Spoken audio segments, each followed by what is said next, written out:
How to delete system data in iPhone. Hello everyone, I am Bishaka and welcome to our channel. Now let's get right into the tutorial. First things first, you can simply try to restart your iPhone, as a simple restart helps you in clearing temporary system files. And next, launch the Settings application on your device and scroll down to the bottom and tap on Apps, and then tap on Safari. Here, tap on Clear History and Website Data option you see there, and this will clear the website data from Safari, as Safari browsing data can add a lot to your system data. And the next way to clear it is in Settings again, tap on General and then on iPhone Storage. Here, scroll down to Messages and tap on it, and further go ahead and delete large attachments or conversations.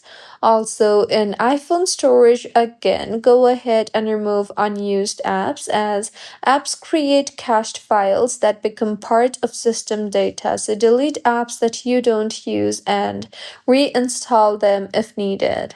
Also, go ahead and clear app caches. So on your home screen, simply go ahead and delete the app that you think has a lot of cache in it, such as social media apps, streaming apps, or browsers.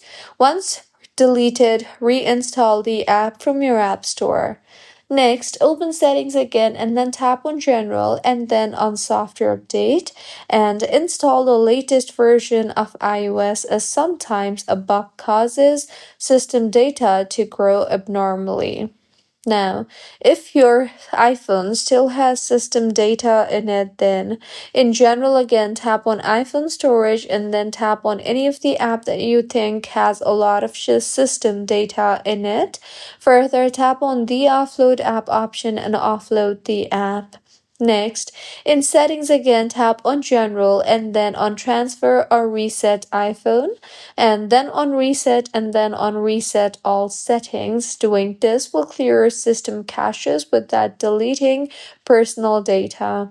And if you want to completely delete the system data, then in Transfer or Reset iPhone Settings itself, tap on Erase All Content and Settings option, and this will reduce system data dramatically.